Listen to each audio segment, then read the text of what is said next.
bonjour. Bonjour à chacun de nous. Nous bénissons Dieu pour ce dernier jour, ce dernier dimanche et le dernier jour du mois de janvier. Pour certains, c'est un jour de délivrance. Pour certains, janvier est comme le mois le plus long, n'est-ce pas? Et quand il voit ce mois fini, il dit le Seigneur, merci parce que janvier est fini. Mais soyez-en sûrs, si vous êtes une personne pas prudente, pas prévoyante, les mois vont se suivre et se ressembler. Donc février qui a 28 jours sera un peu plus compliqué que janvier qui a 31 jours. Que Dieu vous bénisse. Amen. Je ressusciterai du milieu de leurs frères un prophète qui comme toi, un prophète comme toi. Je mettrai mes paroles dans sa bouche et il leur dira tout ce que je lui commanderai. Et si quelqu'un n'écoute pas mes paroles qu'il dira en mon nom, c'est moi qui lui en demanderai compte. Lorsque nous lisons le livre de Deutéronome, nous sommes marqués parce que c'est comme si le livre de Deutéronome était une sorte de répétition du livre de l'Exode. Et effectivement, le livre de Deutéronome est en quelque sorte une répétition du livre de l'Exode. Pourquoi? Parce que le terme Deutéronome en lui-même veut dire répétition de la loi. Répétition de la loi, pourquoi? Moïse est assez vieux, il est avancé en âge et il est sur le point de passer la main à Josué. Parce que l'Éternel avait même déjà dit à Moïse qu'il sera remplacé par Josué. Et on se rend compte qu'au moment où Moïse est sur le point de quitter la scène, les enfants d'Israël, la génération qu'on a, ce n'est pas la génération qui est partie de l'Égypte. Parce que la génération qui est partie de l'Égypte a été une génération rebelle qui s'est révoltée contre Dieu. Dieu les a frappés et ils sont tous morts dans le désert.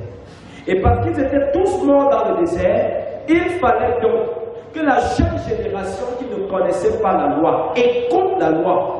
Et c'est pour cette raison que Moïse va répéter la loi.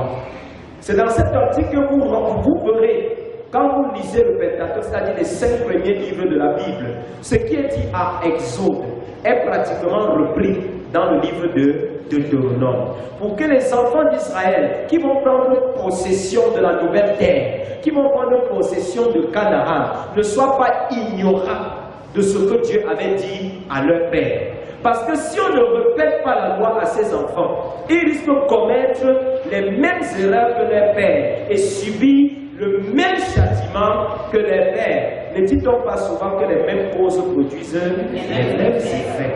Donc s'ils sont ignorants de la loi de Dieu, ils vont commettre les mêmes péchés que leurs ancêtres et Dieu va les frapper de la même manière.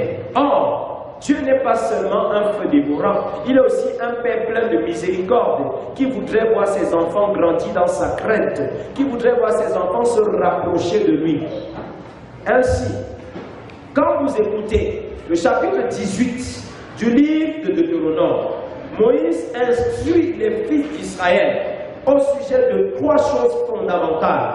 La première, c'est les droits des sacrificateurs et des lévites. Il dit qu'est-ce que les enfants d'Israël sont appelés à apporter pour bénir le ministère des sacrificateurs et des lévites. Parce que les lévites et les sacrificateurs n'avaient pas de terre. Les lévites et les sacrificateurs étaient la propriété privée de Dieu. Et donc, le reste du peuple était chargé de prendre soin d'eux. Après avoir présenté les droits des sacrificateurs, Moïse leur parle des instructions divines au sujet de la divination et la magie. En interdisant aux enfants d'Israël de pratiquer les métiers d'enchanteur, de devin, de diseur de bonne aventure. Et il chute maintenant en parlant de la prophétie. Et il dit que l'Éternel suscitera du milieu d'eux un prophète comme lui. Une manière de dire, à chaque saison, Dieu suscite toujours un porte-parole pour parler de sa part. Dieu ne se révèle jamais à son peuple sans utiliser les hommes. Donc pour ceux qui restaient attendre que Dieu lui-même leur parle tout le temps, sachez une chose, Dieu parlera, mais il utilisera aussi les hommes pour vous vous parler. Il utilisera des personnes pour vous interpeller. Il utilisera des personnes pour vous donner la conduite à tenir. Il utilisera des personnes pour vous canaliser votre vie afin que les choses dans vos vies n'aillent pas dans tous les sens. Le rôle du prophète est de parler de la part du Seigneur. Parce que l'Éternel dit lui-même, je mettrai mes paroles dans sa bouche. Le prophète, que ce soit en hébreu ou en grec, Nabi en hébreu, prophète en grec, veut dire simplement celui qui parle de la part de Dieu. Donc le prophète est celui qui a été choisi par Dieu pour parler de sa part. Quand vous examinez de manière précise les détails de l'histoire du peuple d'Israël, vous allez vous rendre compte qu'à chaque saison, Dieu a toujours suscité un prophète pour parler de sa part. Et si parfois l'Église est arrivée à se retrouver au champ, c'est parce qu'on n'avait pas de prophète pour nous avertir. Si parfois même dans ta vie, il arrive que tu commets certaines erreurs monumentales, c'est parce qu'il a manqué de prophète pour te parler. Et voilà pourquoi le Seigneur dira par la bouche du prophète Joël qu'à la fin de toutes choses, il va relâcher son esprit pour que nos fils, pour que nos filles prophétisent. Dieu envoie la prophétie pour instruire. Il envoie la prophétie pour corriger. Il envoie la prophétie aussi pour sanctionner. Le prophète n'est pas là seulement pour vous annoncer les belles choses qui vont arriver dans vos vies.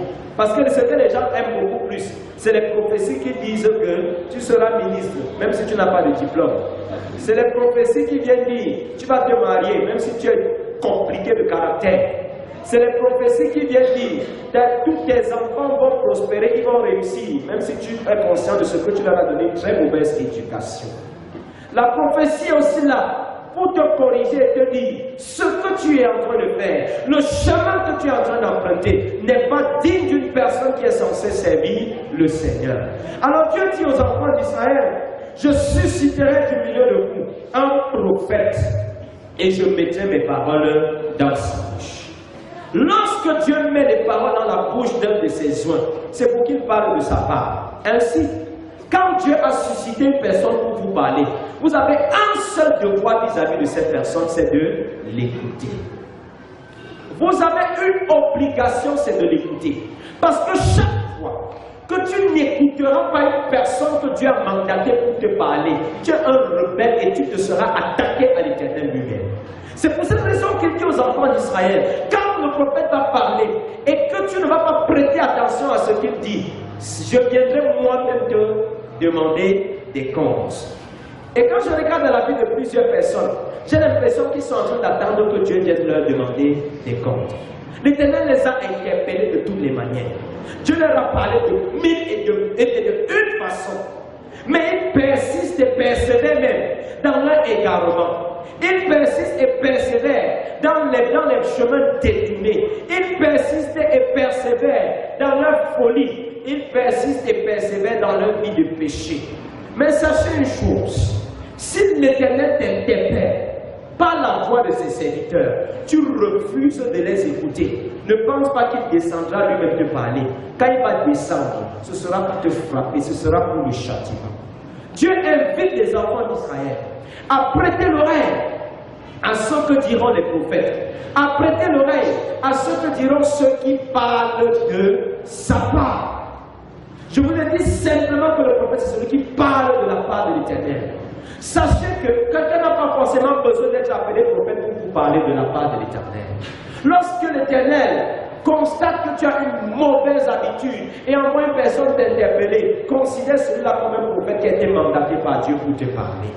Lorsque tu as une mauvaise conduite et que l'Éternel utilise des personnes pour te parler, considère cette parole comme une voix prophétique qui crie et qui te rappelle que tu dois revenir à l'ordre. Si pendant des siècles même, l'Église est arrivée à commettre des erreurs, l'Église est arrivée à se retrouver hors même du plan de la volonté de Dieu, c'est parce qu'elle n'était pas sensible aux signes prophétiques que l'Éternel a annoncés. Quand nous regardons un peu le temps que nous sommes en train de vivre, hier je disais à quelqu'un, comme tellement que j'ai envie de dire Seigneur, c'est comme si c'est déjà la fin. Et je crois qu'à voir tout ce que nous sommes en train de vivre aujourd'hui, chacun devrait prophétiquement comprendre qu'il doit se redresser. personne devrait prophétiquement comprendre que l'un n'est plus à blaguer. Tout peut arriver à tout moment. Soit la mort, soit le retour de Jésus. Parce que nous nous attendons au moins à ces deux choses pendant que nous vivons. Soit que la mort nous précipite, soit que Jésus vienne chercher son Église. Et il avait lui-même annoncé, Jésus, qu'avant son avènement, il y aura des signes. Il a dit qu'il y aura des guerres et des bruits de guerre. Il y aura des calamités, il y aura des maladies, il y aura. La Bible a annoncé toutes ces choses. Nous sommes pratiquement en train de vivre les signes précurseurs de la fin. Mais les gens continuent de vivre comme si aucun événement prophétique n'était à venir. Le prochain événement prophétique que nous attendons, c'est le retour de Jésus. Et en attendant le retour de Jésus, chacun est appelé à se ranger. Chacun est appelé à être sensible à la voix de Dieu qui interpelle. Chacun est appelé à être sensible à cet écho qui vient du ciel, à cet écho dont le Seigneur se sert des lèvres pour parler, pour interpeller, pour instruire. Plusieurs parmi nous écoutent tous les jours la voix de Dieu, mais endurcissent leur cœur. Plusieurs parmi nous sont interpellés par le Seigneur, peut-être par le biais d'une prédication comme celle-ci, peut-être par le biais d'une personne qui vient t'exhorter, peut-être par le biais même d'un enfant qui, de passage comme ça, là, a dit une parole qui, a priori, n'avait pas de sens, mais était un message de Dieu. Mais est-ce que tu es sensible quand Dieu te parle? On a l'impression que certaines personnes ont vacciné leur cœur contre le changement, de manière à ce que la parole de Dieu retentit. Mais ils sont comme insensibles. C'est comme si les nerfs spirituels qui leur donnaient d'être sensibles à certaines douleurs sont morts dans leur corps.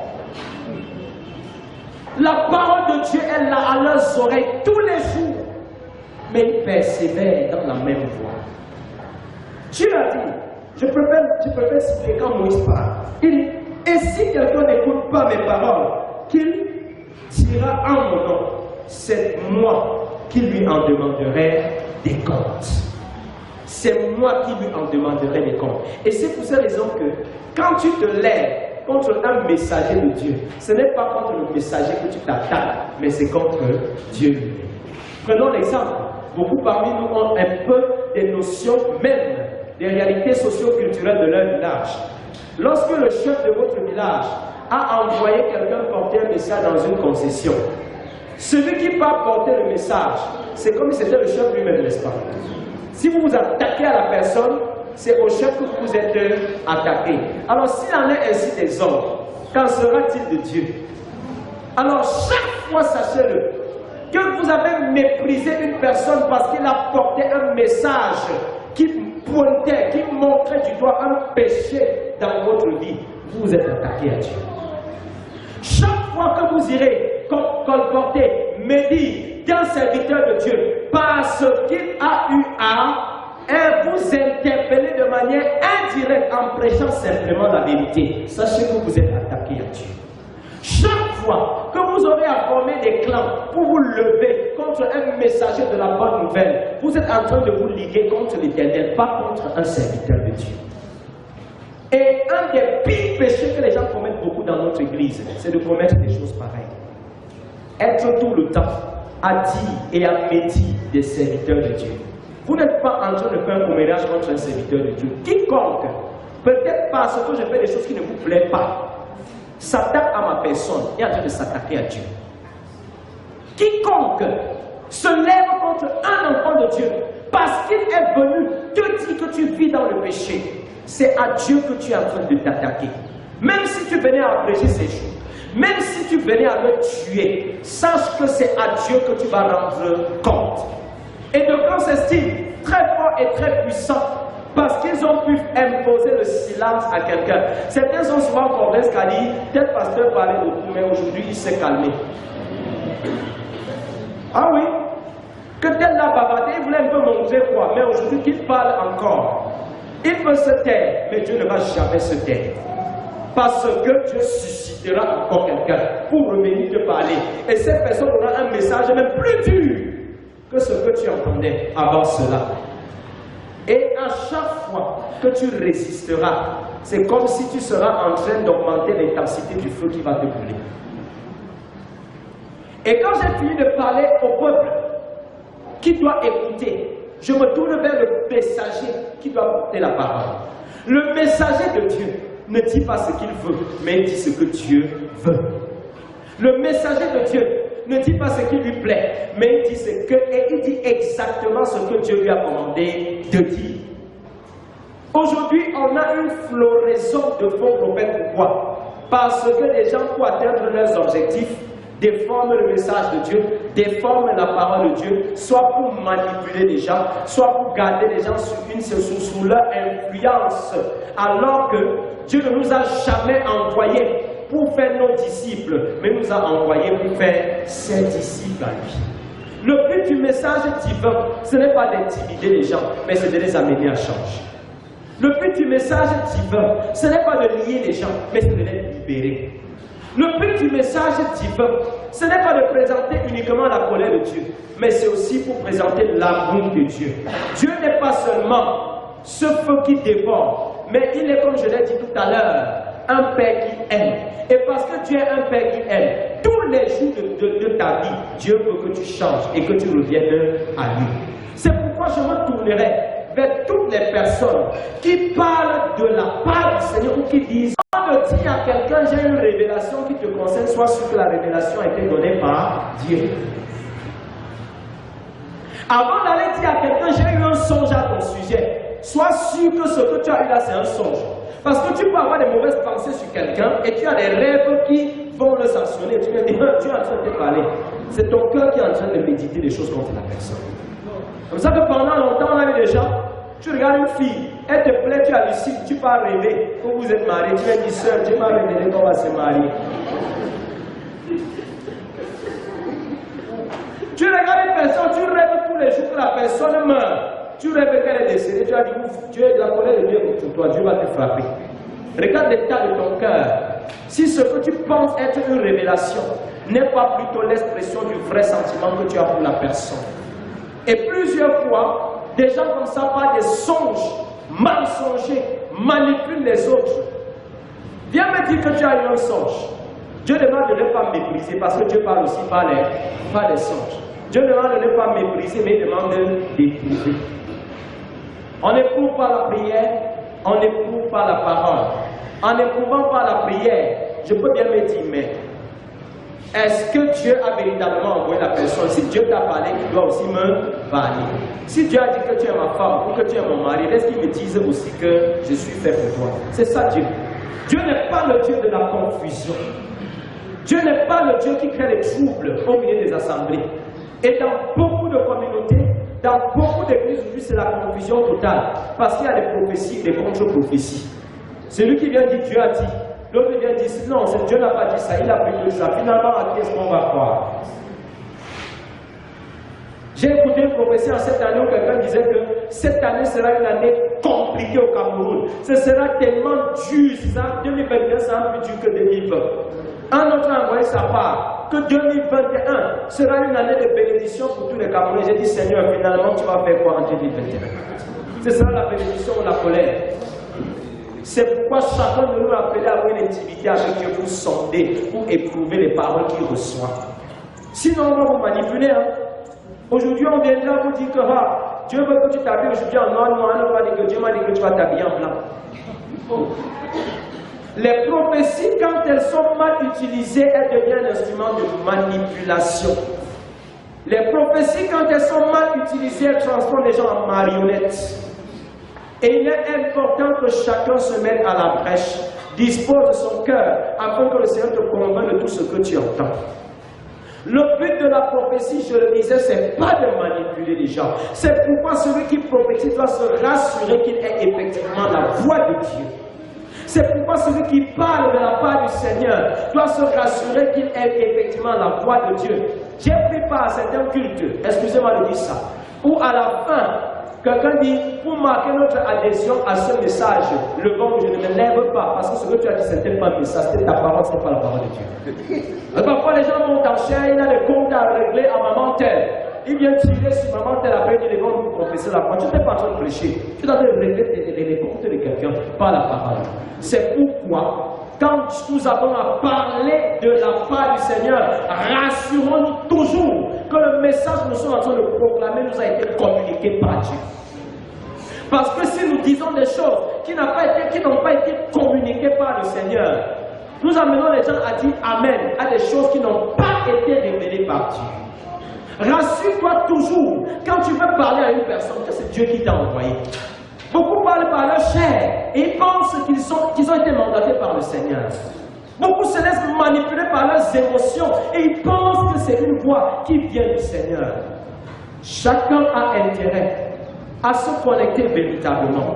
Et Dieu nous donne ici le moyen. Comment savoir qu'une parole n'est pas venue de lui?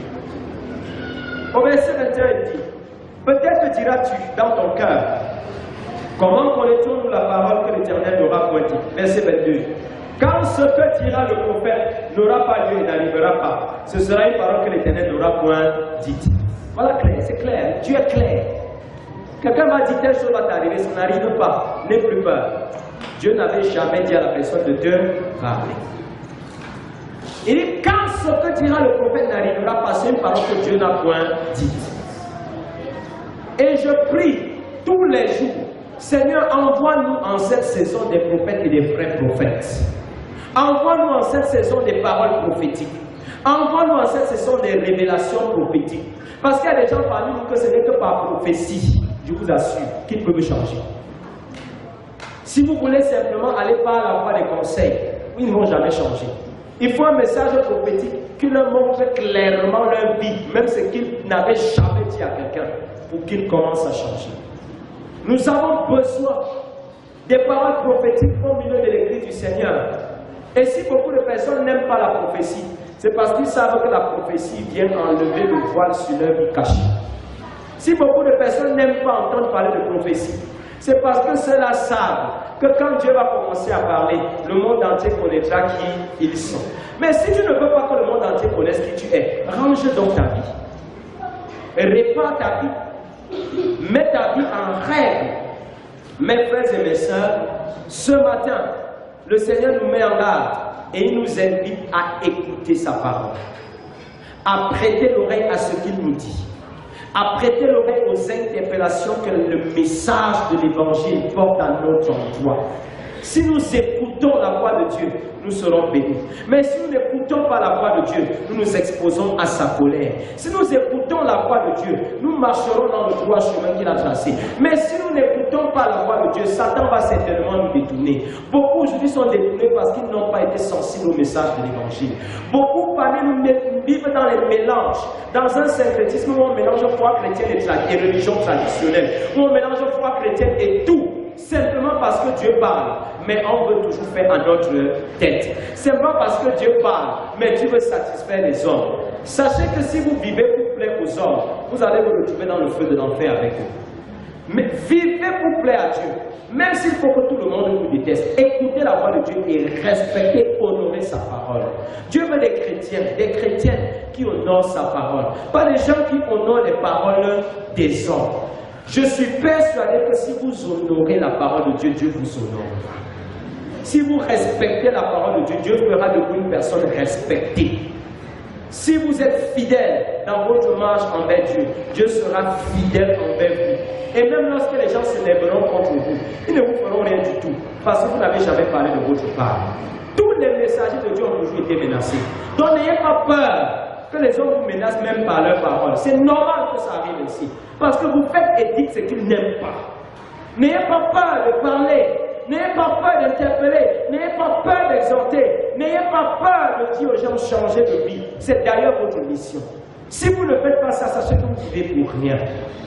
Dieu veut que tout son peuple prophétise, c'est-à-dire que tout son peuple parle de sa part. Et ce matin, il cherche des hommes et des femmes qui se lèveront et qui parleront de sa part. Si nous sommes de ceux-là, vous êtes la bienvenue dans l'armée prophétique de Dieu.